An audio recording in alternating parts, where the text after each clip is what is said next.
जब तुम्हें काउंसलिंग करने में कंफ्यूजन रहता है तब तुम खुद का चॉइस फिलिंग करने में कॉन्फिडेंस फील नहीं कर पाते हो। पर अगर क्या हो कि तुम्हें काउंसलिंग करना आ जाए, आई मीन 100% चॉइस फिलिंग करना आ जाए, तो इस वीडियो को पूरा देखते रहो, क्योंकि इस वीडियो को देखने के बाद आप दुनिया के हर किसी एग्जाम का चॉइस फिलिंग कर पाओगे। आई मीन 100% आप चॉइस फिलिंग करना सीख जाओगे।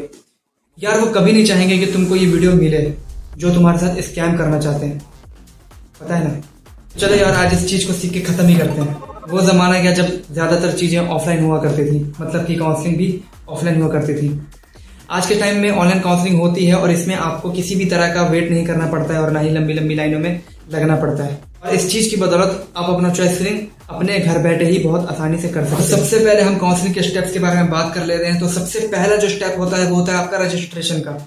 उसके बाद फिर आप चॉइस फिलिंग करते हो, और चॉइस फिलिंग जो होता है वो सबसे ज्यादा इंपॉर्टेंट स्टेप होता है, क्योंकि यहाँ पे अगर आपसे गलती हुई तो आपका लाइफ चौपट हो सकता है। और चॉइस फिलिंग के बाद आपका चॉइस लॉकिंग का ऑप्शन रहता है। उसके बाद फिर आपको अपना चॉइस फिलिंग का लिस्ट डाउनलोड करके रख लेना होता है, क्योंकि ये आपके कॉलेज में काम आता है डॉक्यूमेंट वेरिफिकेशन के टाइम पर। यार पहला स्टेप तो आप सभी कर पाओगे, उसमें आप रोल नंबर डाल के अपना आपसे कर लोगे। मेरा उसमें कोई रोल नहीं है, बट जो मेरा रोल है वो है चॉइस फिलिंग का। आपको चॉइस फिलिंग इस तरीके से सिखाने वाला हो ना कि आप जिंदगी भर उस चीज को नहीं भूलने वाले हो, और बहुत ही फन वे में ये चीज रहने वाली है। और साथ में अगर आप उस चीज को सीख जाते हो ना तो आप काउंसलिंग की जंग जीत जाओगे। तो रजिस्ट्रेशन करने के बाद आपको कुछ इस तरीके से कॉलेज की लिस्ट दिखेंगी। इसको आपको अपने प्रेफरेंस वाले लिस्ट में डालना होगा, मतलब कि आपको अपनी प्रेफरेंस देनी होगी कि आपको किस तरीके से कॉलेज चाहिए। और यहीं पे सारा खेल आ जाता है कि किस कॉलेज को ऊपर रखें और किस कॉलेज को नीचे रखें। बट ये वीडियो तो आप देख रहे हो ना, आराम से आपको समझ में आने वाला है। जो कॉलेज सबसे अच्छा है उसको सबसे ऊपर रखो, लाइक एनएमसीएच, पावापुरी, इन सबको सबसे ज्यादा ऊपर रखो, भले ही आपका रैंक 27,000 क्यों ना हो। अब आप उससे पूछोगे यार कि 27,000 रैंक आया है, इतना ज्यादा रैंक, बट फिर भी एनएमसीएच पावापुरी जो मिलने वाला है नहीं उसको ऊपर क्यों रखवा रहे हो। करेक्ट, आपकी बात एकदम सही है, बट आपको जब कंसेप्ट पता चलेगा ना तो आपको मजा आएगा। शांति से इस वीडियो को देखते रहो, क्योंकि हर एक चीज जो आपके सामने आने वाली है वो आपके काउंसलिंग में आपकी बहुत ज्यादा हेल्प करने वाली है। देखो यार, इस तरीके से आपको कॉलेज की लिस्ट दी जाएगी, इसको आपको अपने प्रेफरेंस लिस्ट में डाल देना है। उसके बाद फिर आपके पास एक बॉट आएगा, और ये जो बॉट होता है ना, इसका काम होता है लेकिन ये आपको तभी दिलाता है जब आपका रैंक अच्छा आया हो, ठीक है ना। ये हर एक बच्चे के पोर्टल पे जाएगा और वहां पे जाके उनका प्रेफरेंस लिस्ट देखेगा, और प्रेफरेंस लिस्ट देखने के बाद डाउनग्रेड तरीके से हर एक कॉलेज के पास जाएगा और यूआर भी लेके जाएगा, उसके साथ में कैटेगरी रैंक भी लेके जाएगा। हर एक कॉलेज में देखता रहेगा कि कहाँ सीट खाली है, और जहां पे भी इसको सीट खाली मिलेगी वो आपके लिए कॉलेज अलॉट कर देगा, नहीं तो फिर वो दूसरे कॉलेज की तरफ चला जाएगा। ये जो बॉट वाला सिस्टम होता है ना, वो कुछ इस तरीके से होता है, सीरियल वाइज जाता है। तो सबसे पहले ये रैंक 1 वाले को पकड़ेगा, उस रैंक 1 वाले ने जो भी अपने प्रेफरेंस लिस्ट में सबसे ऊपर भर रखा होगा उसमें उसको कॉलेज मिल जाएगा। तो नीचे जितना भी लिस्ट होगा ना, जितना भी कॉलेज का भर रखा वो सब नेग्लेक्ट, वो सब खत्म, ठीक है। उसके पास बॉट नहीं जाएगा। उसके बाद फिर बॉट दूसरे रैंक की तरफ जाएगा। पहला रैंक का हो गया, दूसरे रैंक की तरफ जाएगा। अब दूसरा रैंक वाले को भी देखेगा इसने क्या ऊपर भर रखा, उसमें सीट ऑब्वियसली खाली होगी तो उसको अलर्ट कर देगा। फिर तीसरे रैंक के पास जाएगा। इस तरीके से 3, 4, 5, 6, 7, 8, 9, 10 ये जाता जाएगा। अब मैं आपको बहुत अच्छे तरीके से समझाने वाला हूं कि मान लो ये आपको लिस्ट दी गई है कॉलेज की, आपने इस तरीके से अपना प्रेफरेंस भर दिया। बॉट ऐसे ऐसे करके आएगा और ढूंढता रहेगा आपके लिए सीट। तो अगर बॉट को 7वें नंबर में सीट खाली मिल गई, ठीक है ना, तो वो उसको आपके लिए अलॉट कर देगा। उसके बाद फिर आपका अलॉटमेंट लेटर क्रिएट हो जाएगा, आपका एडमिशन हो जाएगा। लेकिन अब मैं आपको ये सिर्फ ये दिखाया था कि ये बॉट कॉलेज में जा रहा है, कॉलेज में जा रहा है, कॉलेज में जा रहा है, और यहां से आपको सीट अलॉट करके दे रहा है। लेकिन कॉलेज के अंदर किस तरीके से चीजें चलती है वो मैं आपको दिखाने वाला हूँ। तो देखो यार, तुमको तो ये बात पता है ना कि हर एक कॉलेज में अलग अलग सीट डिवाइडेड होती है। जैसे कि यूआर के लिए अलग सीट रहेगी, ईडब्ल्यूएस के लिए, ईबीसी, मतलब हर कैटेगरीज के लिए अलग अलग से सीट डिवाइडेड होती है।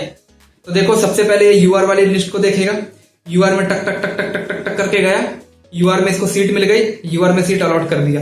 मान लो ये पहला कॉलेज इसने पकड़ा, इसके अंदर की सीन देखो, इस तरीके से इस सारे के सारे डिस्ट्रीब्यूशन होती है सीट्स की। मैं ये एग्जांपल ले रहा हूं अपने कॉलेज एएनएमसीएच गया की। अब यहाँ पे देखो मैंने जो सीट लगाई है ना, वो एग्जैक्टली वही सीट लगाई है जिस तरीके से 2020-22 का सीट मैट्रिक्स आया था। तो देखो अगर आपका यूआर रैंक काफी अच्छा आया है तो आपको तो सीट अलॉट हो जाएगा। लेकिन मान लो कि अगर आपका यूआर रैंक काफी ज्यादा आ गया है और बॉट अलॉट नहीं कर पा रहा है, मतलब ये आपके रैंक तक आते आते बॉट ने किसी और को वो सीट दे दिया यूआर वाला, बट आपके पास अगर कैटेगरी है तो बॉट क्या करेगा ना कि आपका रैंक पकड़ेगा, एक कॉलेज में जाएगा, वहां पे यूआर सीट सारी देखेगा। वहां पे आपको अगर यूआर से कोई सीट नहीं मिली तो बॉट ये चेक करेगा कि आपके पास कोई कैटेगरी है कि नहीं। अगर आपके पास कैटेगरी रही तो बॉट क्या करेगा, मान लो सपोज ईडब्ल्यूएस की बात कर लेते हैं, तो बॉट क्या करेगा ना कि ईडब्ल्यूएस कैटेगरी में जाके सीट देखेगा आपके लिए। तो इस तरीके से सीट देखना स्टार्ट करेगा। अगर ईडब्ल्यूएस में आपके लिए सीट खाली है तो आपको सीट अलॉट करके दे देगा और आपका सिलेक्शन हो जाएगा आपके कैटेगरी से। तो आप अगर इस चीज को समझ गए हो तो आपको इतना तो समझ में आ गया होगा ना, चाहे 50,000 बच्चे एग्जाम दिए हो, चाहे 1 लाख बच्चे एग्जाम दिए हो, अगर कॉलेज की सीट 1200 है तो 1200 बच्चों को सीट अलॉट हो जाएगा। यहाँ पे एक चीज ध्यान से समझो कि 1200 बच्चों को सीट अलॉट होगा, ना कि 1200 रैंक वाले तक बच्चों को सीट अलॉट होगा। तो 1200 बच्चों को सीट अलॉट हो गया। उसके बाद फिर मान लो 4000 जिसका रैंक था उसका सिलेक्शन नहीं हुआ, 27,000 वाले का भी सिलेक्शन नहीं हुआ, 50,000 वाले का भी सिलेक्शन नहीं हुआ। तो यार जो बंदे तुमको बेवकूफ बना रहे थे कि इस साल कम बच्चों ने एग्जाम दिया है या फिर कुछ भी वट एवर, उनको ये थोड़ा सा समझा दो जाके कि तुम बेवकूफ नहीं हो। तुम्हारा जितना भी रैंक आया है उससे अपना कट ऑफ मैच करके तुम ये भी पता लगा सकते हो कि तुमको कॉलेज मिलेगा कि नहीं मिलेगा। उल्टे पुल्टे कॉन्सेप्ट जो तुम्हारे दिमाग में जाते हैं बेवकूफ बनाने के लिए, प्लीज उनसे थोड़ा बचो, अपना दिमाग सेंस लगाया करो।